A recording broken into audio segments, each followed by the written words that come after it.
அன்பு நண்பர்களே, நான் உங்கள் வழக்கறிஞர் ஏ ரமேஷ் மணிகண்டன், எம்ஏஎம்எல் மற்றும் நிலமங்கல் உரிமை கட்சி தலைவர்.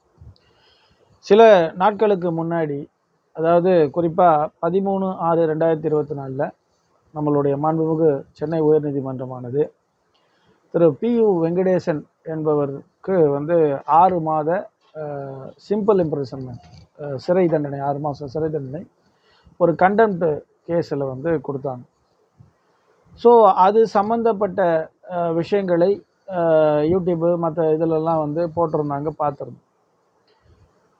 அதை தொடர்ந்து அந்த PU வெங்கடேசன் என்கின்ற அந்த நபருடைய அவர் கூட இருக்கிறவர்கள், அது குறிப்பாக திண்டிவனம் ராஜா என்பவர், அப்புறம் அருப்புக்கோட்டை கணேசன் என்பவர், அது மாதிரி நிறைய ஆட்கள், அவர் கூட இருக்கிறவங்க ஆட்கள், அவங்களாம் என்ன பண்ணுறாங்க அப்படின்னா, சென்னை உயர்நீதிமன்ற நீதிபதிகள், அதாவது இந்த தீர்ப்பை கொடுத்த நீதிபதிகள், அதாவது கண்டெம்ட் பெட்டிஷன் 1480/2024 13/6/2024 ஒரு தீர்ப்பை கொடுத்துருக்காங்க. அந்த தீர்ப்பை கொடுத்த ஜட்ஜஸை மறுபடியும் அவதூறான விஷயங்களை பேசி, அதே போல் வீடியோக்கள் மூலமாகவும், அது மட்டும் இல்லாமல் கடிதங்கள் மூலமாகவும் குரூப்ஸில், எல்லா குரூப்ஸ்லையும் பரவ விட்டு கொண்டிருந்தார்கள். குறிப்பாக ராஜா, திண்டிவனம் ராஜா என்பவரும் அருப்புக்கோட்டை கணேசன் என்பவரும் எனக்கே மெசேஜ் அனுப்பிச்சாங்க, எனக்கே அந்த வீடியோக்களை அனுப்பினார்கள். அந்த வீடியோவை பார்த்தா நீதிமன்றத்திற்குள் வீடியோ எடுக்கப்பட்டுள்ளது. ஒன்று உயர்நீதிமன்றத்து உள்ள ஒரு வீடியோவும், இன்னொன்று திருக்கோயிலூர் ஜுடிஷியல் மேஜிஸ்ட்ரேட் கோர்ட் உள்ள வீடியோவும் எடுத்திருக்கிறார்கள். பொதுவாக கோர்ட் உள்ள செல்ஃபோனே பயன்படுத்தக்கூடாது என்பதுதான் ஒரு விதியாக பயன்படுத்தி கொண்டிருக்கிறார்கள். ஏன்னா நம்மலாம் போகிறோம், அட்வொகேட்ஸாக இருக்கட்டும் இல்லை மற்ற கிளைண்ட்ஸாக இருக்கட்டும், போனாங்கன்னா செல்ஃபோனை சுவிட்ச் ஆஃப் பண்ணுங்கன்னு தான் சொல்லுவாங்க, எழுதியே ஒட்டியிருப்பாங்க நிறைய இடத்துல.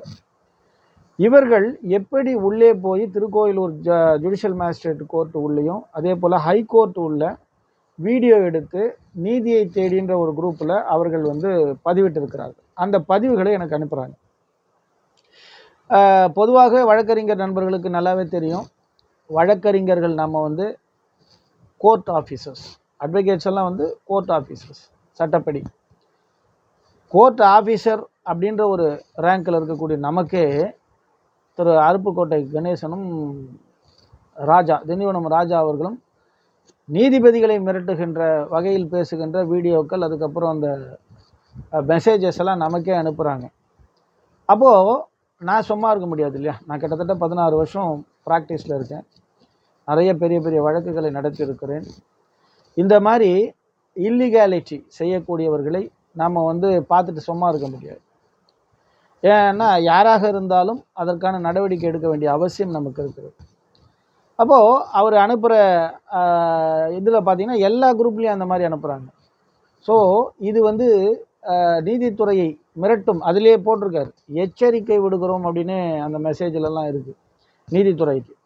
அப்போது இது அவர்களுக்கு எவ்வளோ பெரிய அளவுக்கு சட்ட சிக்கலை ஏற்படுத்தும் என்பது தெரிந்தே அவர்கள் இந்த வேலையை செய்கிறாங்கன்னா, அவங்கள நிச்சயமாக அவங்க மீது நம்ம நடவடிக்கை எடுத்து தான் ஆகணும், வேறு வழி கிடையாது. அதாவது இவர் எந்த நீதிபதி மீது புகார் செய்கிறாரோ அந்த நீதிபதிக்கிட்ட நான் கூட பல வழக்குகளை போய் அப்பியர் ஆகிருக்கோம், ஆர்கியூ பண்ணியிருக்கோம். ஸோ இவர்கள் இந்த மாதிரி தப்பான வதந்திகளை பரப்பினால், அதனால் சப்போஸ் என் கிளைண்ட்டு கூட நாளைக்கு இந்த வதந்திகளை பார்த்துட்டு, என்ன சார் தோத்துட்டிங்களே, நான் இது வரைக்கும் அதில் ஜட்ஜஸ் கிட்ட போய் அந்த ஜட்ஜஸ் கிட்ட போய்ட்டு நான் எந்த வழக்கும் தோற்கவில்லை, பட் தோற்றால் வேறு விதமான எண்ணங்கள்லாம் தோன்றும். ஸோ நீதித்துறை மீது எப்பயுமே நம்ம கேஸ் போகிறோன்னா ஒருத்தருக்கு ஜெயிச்சா இன்னொருத்தருக்கு தோப்பு, அதுதான் ஜென்ரல். காம்ப்ரமைஸில் போனாங்கன்னா, 2 பேரும் காம்ப்ரமைஸில் போனாங்கன்னா பிரச்சனை இல்லை. அப்போது நீதியை பொருட்டு நீதியில் தீர்ப்பு வழங்குகிறார்கள். தீர்ப்பு வழங்குகின்ற நீதிபதிகளை எந்த ஒரு ஆதாரங்களும் இல்லாமல் கண்ட மேனிக்கு தப்பாக எழுதக்கூடிய இந்த மாதிரி சில ஆட்களை, இப்போ PU வெங்கடேசனை மட்டும் கண்டெம்ட்டில் ப்ரொசீட் பண்ணி தண்டனை கொடுத்தது பத்தாது. ஏன்னா இந்த ராஜா என்பவரும் அந்த அருப்புக்கோட்டை கணேசன் என்பவரும், நான் அட்வொகேட்டு, நான் ஒரு கோர்ட் ஆஃபீஸரு, எனக்கே மெசேஜ் அனுப்புகிறாங்க. ஸோ அதை ஆதாரங்களோடு நான் என்ன பண்ணுறேன்னா இன்றைக்கி எல்லாம் ரெடி பண்ணிவிட்டு நாளைக்கு ரெஜிஸ்ட்ரார் ஜெனரல்கிட்ட கம்ப்ளைண்ட் அனுப்ப போகிறோம். முடிஞ்சால் ரெஜிஸ்ட்ரார் ஜெனரலை ஸ்ட்ரெயிட்டாகவே பார்த்து கொடுக்க போகிறோம். பார்த்தீங்கன்னா தெரியும் உங்களுக்கு, தேதியோடு போட்டிருக்கேன் கம்ப்ளைண்ட்டு காப்பி. இதில் வந்து தெளிவாகவே எழுதிட்டேன். இந்த மாதிரி வந்து கோர்ட்டு உள்ளே போயிட்டு இவங்க வந்து எந்தவித அனுமதியும் இல்லாமல் வீடியோ எடுக்கிறது. கோர்ட்டு உள்ளே எடுத்த வீடியோ வந்து பொது விஷயமான எதுவும் இல்லை. நீதிபதிகளை திட்டுவது, நீதிமன்றங்களை பற்றி தவறாக பேசுவதைத்தான் அந்த வீடியோ, 2 வீடியோ. அந்த 2 வீடியோவோட பென்ட்ரைவும் சேர்த்து தான் ரெஜிஸ்ட்ரார் ஜெனரலுக்கு அனுப்புகிறேன். அந்த வீடியோவையும் சேர்த்து தான் ரெஜிஸ்ட்ரார் ஜெனரலுக்கு அனுப்புகிறேன். அதில் இந்த நீதியை தேடி என்கின்ற குரூப்பு இவங்களோட வேலை என்ன அப்படின்னா, வழக்கறிஞர்கிட்ட கிளைண்ட்ஸ் போகக்கூடாது, பார்ட்டியின் பர்சனாக அப்பியர் ஆக வேண்டும். பார்ட்டியின் பர்சனாக அப்பியர் ஆவதற்கு இவர்கள் பெட்டிஷன்லாம் ரெடி பண்ணி கொடுப்பாங்க. அதுக்கு பணம் இவங்க செலவுக்கு வாங்கிப்பாங்க. இவங்க வக்கீல் கிடையாது, இவங்க சட்டம்லாம் பெருசாக தெரியாது. சட்டம் தெரிஞ்சிருந்தால் யாருன்னா எழுதுவாங்களா? ஜட்ஜஸ் மேலே தப்பாக வித்தவுட் எனி எவிடன்ஸ் எழுத முடியுமா? எழுதுவாங்களா? அப்போ சட்ட அறிவு கொஞ்சம் கூட இவங்களுக்கு கிடையாது. அதுதான் உண்மையான விஷயம். சட்ட அறிவு இருந்தால், இப்போ டிராஃபிக் ராமசாமிக்கெலாம் நிறைய நான் வழக்கு நடத்தியிருக்கிறேன். டிராஃபிக் ராமசாமி அவர் வழக்கறிஞர் அல்ல, ஆனால் அவர் எத்தனையோ பொதுநல வழக்கு நடத்தியிருக்காரு. அந்த பொதுநல வழக்குக்கு நானே அப்பியர் ஆகியிருக்கேன். நிறைய கேசஸ் நான் அப்பியர் ஆகியிருக்கேன். இன்றைக்கி கூட சில கேசஸ்லாம் அவர் இறந்து போனால் கூட பெண்டிங்கில் இருக்குது. அதுக்கப்புறம் கோர்ட்டு டிசைட் பண்ணுவாங்க அந்த கேஸஸை பற்றி. ஸோ அவங்களாம் வந்து என்ன பண்ணுறாங்க, கோர்ட்டில் முறைப்படி கேஸை ஃபைல் பண்ணி அதற்கு உண்டான நடவடிக்கைகள் எடுக்கிறாங்க சட்ட ரீதியாக. ஆனால் இவர்கள் ஜட்ஜை மட்டும் இல்லை, கோர்ட்டை மட்டும் இல்லை, ஜுடிஷியரி சிஸ்டத்துக்கே சவால் விடுற அளவுக்கு அந்த ஜட்ஜ்மெண்ட்டில் கூட ஜட்ஜஸ் போட்டிருக்காங்க. நான் படித்து பார்த்தேன் ஃபுல்லாக. ஜட்ஜஸுக்கும் சவால் விடுறாரு ஒரு PU வெங்கடேசன். அதுக்கப்புறம் ஜுடிஷியரி சிஸ்டத்துக்கும் சவால் விடுற மாதிரி தான் அவங்களுடைய நடவடிக்கைகள் இருக்குது. இவர்கள் உண்மையில் எதற்காக ஜுடிஷியரியை வந்து இந்த மாதிரி வந்து எந்தவித ஆதாரமும் இல்லாமல் வந்து தவறுதலாக பேசுவது, தவறுனுடல் அது நம்ம ரொம்ப மோசமாக இழிவாக பேசுகிறார். ஏற்கனவே இந்த PU வெங்கடேசன் பேரில் கண்டெம்ட்டில் 6 மாதம் தண்டனை கொடுத்தது மட்டும் இல்லாமல் இன்னும் 2 கண்டெம்ட் பெண்டிங் இருக்குது பிஃபோர் த ஹைகோர்ட்.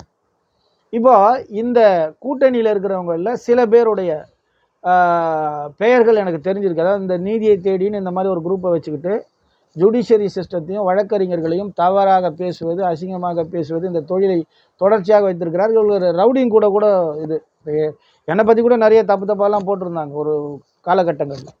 ரவுடிங் கூட சேர்ந்துட்டு எவிடன்ஸ் இருக்கணும். எவிடன்ஸ் இல்லாமல் மானாவாரியாக எதை வேணாலும் பேசுறது அந்த மாதிரி. அது நீங்கள் அந்த ஜட்ஜ்மெண்ட்டை பார்த்தீங்கன்னாலே தெரியும்.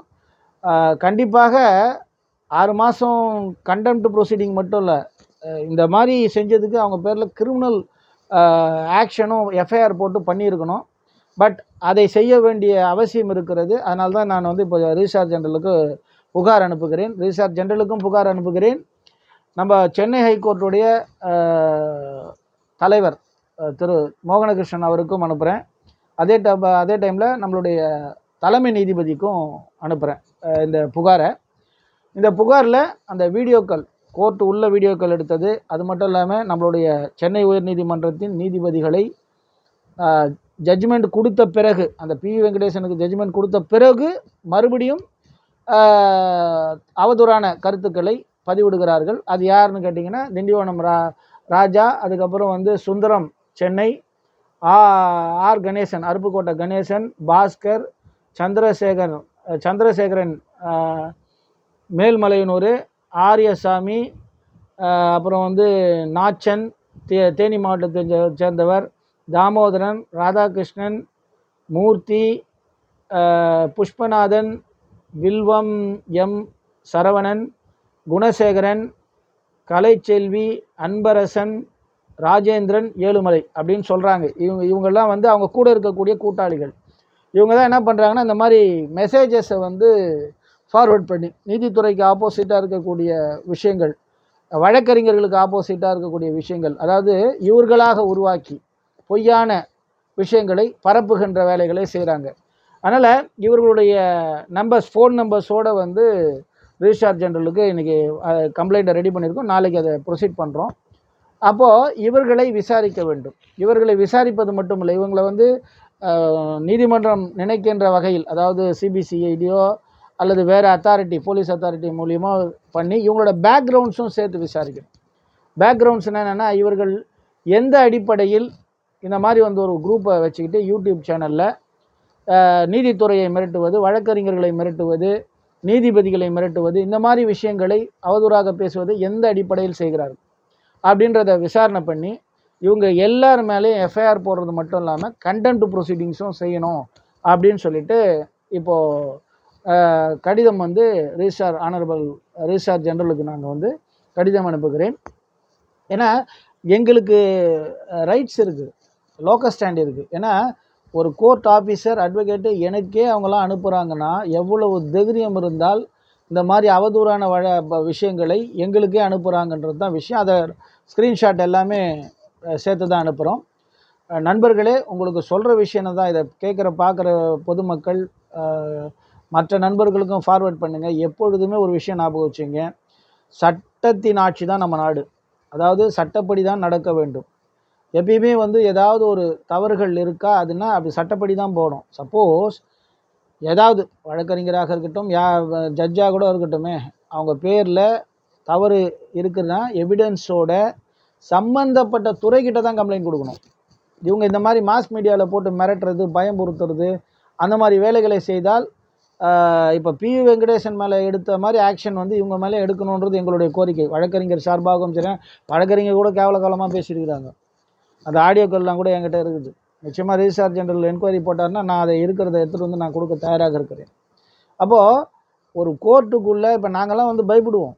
அட்வொகேட்ஸ் எல்லாம் வந்து ஒரு மரியாதை இருக்கணும். கோர்ட்டுனாலே அது மரியாதை. போய் உட்காரும் போது ஜட்ஜி இருக்காரோ இல்லையா சிட்டிங்கில், வெறும் அந்த நீதிபதியோட சேருக்கு வணக்கம் சொல்லிட்டு தான் உட்காருவோம். ஏன்னா அதுதான் நீதி தேவதை, நீதி கொடுக்கக்கூடிய இடம். இவங்கெல்லாம் என்னன்னா சட்டமும் தெரியாது, மற்றவர்களை, அதாவது இவங்களுடைய வருமானத்திற்கு மற்றவர்களை பயன்படுத்துவதற்காக இந்த மாதிரி வேலையை செய்கிறது இவர்களுடைய செயல். அதாவது இப்பயும் சொல்கிறேன், நான் பார்ட்டியின் பர்சனாக அப்பியர் ஆவதற்கு எதிராக இல்லை. ஏன்னா அவங்க என்ன நினைக்கிறாங்கன்னா, பல பேர் நீங்கள் பார்ட்டியின் பர்சனுக்கு, அது சட்டம் உங்களுக்கு கொடுத்துருக்க உரிமை, நீங்கள் பார்ட்டியின் பர்சன் அப்பியர் ஆகுங்க, அது தப்பில்லை. ஆனால் கோர்ட்டுக்கு இருக்கக்கூடிய மாண்பை குலைக்கக்கூடாது. இப்போ இவங்க பண்ணுற வேலை அப்பட்டமாக 6 மாதமே பத்தாது. என்னை பொறுத்த வரைக்கும் கண்டெம்ட்டில் 6 மாதம் கொடுத்துருக்காங்க. எஃப்ஐஆர் போட்டு தனியாக ஜட்ஜஸ் மேலே பேசுறதுக்கு ப்ரொசீடிங் பண்ணணும். ப்ரொசீடிங் பண்ணி அதுக்கு தனியாக தண்டனை கொடுக்கணும் இவங்களுக்கு. ஏன்னா கண்டெம்ட் என்பது தனி ப்ரொசீடிங்ஸ். இவங்க பேரில் எஃப்ஐஆர் போட்டு தனியாக பண்ணணும். குறிப்பாக இந்த திண்டிவனம் ராஜா, இந்த சுந்தரம், ஒரு நீதியை தேடின்னு ஒரு குரூப்பை வச்சுக்கிட்டு இவங்க நீதியெல்லாம் தேடுறதில்லை, எல்லாரையும் மிரட்டுற வேலைகளை செய்து கொண்டிருக்கிறார்கள். அதற்கு ஆதாரம் இருக்கிறதா என்றால் அவர்களுடைய யூடியூப் சேனலில் போய் பார்த்தாலே தெரியும் யார் யாரை பேசியிருக்கிறார்கள் என்று. நானும் ஆதாரத்தோடு தான் இப்போ பென்ட்ரைவில் வந்து ஆதாரத்தோடு தான் கொடுத்துருக்கேன். அது மட்டும் இல்லை, திண்டிவனம் ராஜாவுடைய மனைவி இருக்காங்க, அவங்க மனைவியை கேட்டால் கூட டீட்டெயில்ஸ் எல்லாமே தெரியும். கண்டிப்பாக என்கொயரி போட்டாங்கன்னா அவங்க மனைவியை கூட நான் வந்து அவங்க ஃபோன் நம்பரை கொடுத்து அவங்கள கூட ஆஜர் பண்ண சொல்லலாம். ஏன்னா அவ்வளவு பிரச்சனைகளை செய்து கொண்டிருக்கிறார்கள் நீதித்துறைக்கு எதிராக. சம்மந்தம் இல்லாமல் இவனுங்க போய், அதாவது சாரி டு சே, இவங்க போய் 500 ரூபாய் 1000 ரூபாய் வாங்கி குடிக்கிறதுக்காக பொதுமக்களை ஏமாற்றி நீங்கள் பார்ட்டியின் பர்சனாக போங்க, நாங்கள் வந்து பெட்டிஷன் ரெடி பண்ணித்தரோம், அதை பண்ணித்தரோம், இதை பண்ணித்தரோன்னு போய் தேவையில்லாத அவங்களுக்கு பாவம். ப்ரொசீடிங்ஸ் வந்து இது சமுத்திரங்க, கோர்ட்டு ப்ரொசீடிங்ஸ் வந்து சமுத்திரம்னு சொல்லுவோம். சட்டம் என்பது சமுத்திரம். ஸோ அப்படிப்பட்ட சமுத்திரம்னா அவ்வளோ பெரிய விஷயம். ஸோ ஒன்றுமே தெரியாதவர்களை போய் அங்கே போய் நின்று பேசுங்க, ப்ரொசீட் பண்ணுங்கள் அப்படின்னு சொல்லிட்டு ஜுடிஷரியில் வந்து இன்கன்வீனியன்ஸ் ஏற்படுத்துகின்ற வேலைகள்லாம் இவர்கள் செய்கிறார்கள். ஸோ அதனால் இவங்களோட பேக்ரவுண்ட்ஸு, இவங்க பேரில் இருக்கக்கூடிய வழக்குகள் சம்மந்தப்பட்ட விஷயங்களையும் விசாரித்து, அது மட்டும் இல்லாமல் எந்த அடிப்படையில் இந்த மாதிரி வந்து அவர்கள் வந்து தொடர்ந்து நீதித்துறையை தப்பாக பேசிகிட்டு இருக்காங்க அப்படின்றதையும் விசாரித்து அவர்கள் மீது நடவடிக்கை எடுக்கணும். அது யார் யாரெல்லாம் சொல்லியிருக்கேன், ஒரு 17 பேர் லிஸ்ட்டு கொடுத்துருக்கேன். இன்னும் கூட நிறைய பேர் சொல்லியிருக்காங்க அந்த குரூப்பில் இருக்கிறவங்க. அதையும் சேர்த்து அடிஷ்னலாகவும் ரிஜிஸ்ட்ரார் ஜெனரல்கிட்ட கம்ப்ளைண்ட் வந்து ப்ரொசீட் பண்ணுவோம் அப்படின்றது. அதே போல் கம்ப்ளைண்ட் கொடுத்துட்டு தேவைப்பட்டால் நானே கண்டெம்ட் ஃபைல் பண்ணுவேன். ரிஜிஸ்ட்ரார் நம்ம அட்வொகேட் ஜெனரல்கிட்டையும் ஒரு கம்ப்ளைண்ட்டை கொடுத்துட்டு தாராளமாக நேராகவே வந்து ஹைகோர்ட்லேயும் ஒரு பெட்டிஷன் ஃபைல் பண்ணுறதுக்கான வழிவகைகளை செய்யலாம் என்று. முதல்ல இது ப்ரொசீடிங் வந்து ரிஜிஸ்ட்ரார் ஜெனரல் மூலியமாக பண்ணணும், அதுதான் முறை. ஏன்னா ஜுடிஷியரை பற்றி தான் தப்பாக மெசேஜ் அனுப்பிட்டு இருக்காருங்க ராஜாலாம் சேர்ந்து. அதனால் முதல்ல ப்ரொசீட் பண்ணுறோம், அதுக்கப்புறம் மற்ற சட்ட விஷயங்கள் என்னென்ன இருக்கிறதோ அதை செய்யலாம் என்று இருக்கிறோம். நண்பர்களே, இந்த மாதிரி ஆட்களை நம்பி ஏமாறாதீங்க, கவனமாக இருங்க. சட்டம் படித்தவர்கள்கிட்ட ஆலோசனை கேளுங்க. அதே போல் வழக்கறிஞர்கள், நிறைய வழக்கறிஞர்கள் நிறைய விஷயங்கள் ஏழைகளுக்கு இலவச சட்ட உதவிலாம் கூட செஞ்சிட்ருக்குறாங்க. அந்த மாதிரி நிறைய வேலைகளை லீகல் எய்டும் செய்கிறாங்க. உங்களுக்கு உதவி என்கின்ற போது லீகல் எய்டுலேயோ அதை மாதிரி உங்களுக்கு தெரிஞ்ச வழக்கறிஞர்கள் மூலமாகவும் நீதித்துறை அணுகிறதுக்கான வழியை பாருங்கள். இந்த மாதிரி அவங்க குடிக்கிறதுக்காக, அவங்க சாப்பாடுறதுக்காக, அவங்க செலவு பண்ணுறதுக்காக இந்த மாதிரி தவறான நடைமுறைகளை செய்து கொண்டிருக்கின்ற இந்த நபர்களிடம் ஏமாற வேண்டாம் என்பதையும் தெரிவித்துக் கொள்கிறேன். இன்னொரு விஷயம் என்னென்னா, இவங்க எல்லாம் வந்து பேக்ரவுண்டே ரவுடிஸ் பேக்ரவுண்டு தான் நிறைய. அந்த மாதிரி வேலையெல்லாம் செய்கிறாங்க. ஸோ சட்டப்படி ப்ரொசீட் பண்ணுவாங்கன்ற நம்பிக்கை எங்களுக்கு இருக்கிறது நீதித்துறையின் மீது. அதனால் கம்ப்ளைண்ட்டு நாளைக்கு கொடுக்குறோம். அந்த கம்ப்ளைண்ட்டோட காப்பி தான் இன்றைக்கி சொன்னேன். சட்டம் என்ன சொல்லுகிறதுன்ற விஷயத்தில் நிறைய விஷயங்களை நம்ம யூடியூப்பில் போடுறோம், பாருங்கள். சட்டங்களை தெரிந்து கொள்ளுங்கள். உங்கள் பகுதியில் இருக்கின்ற சட்டம் படித்த வழக்கறிஞர்கள், இல்லை சட்டம் தெரிந்த சமூக ஆர்வலர்கள், அந்த மாதிரி நண்பர்கள்கிட்ட கேட்டு தெரிஞ்சுக்கிட்டு உங்களுடைய பிரச்சனைகளை தீருங்கள். இந்த மாதிரி போய் இவங்ககிட்ட, இந்த மாதிரி ஆட்கள்கிட்ட மாட்டிக்க கூடாதுன்றதை கேட்டுக்கொள்கிறேன். நன்றி. மீண்டும் சட்டம் என்ன சொல்கிறதுல சந்திக்கலாம். நன்றி, வணக்கம்.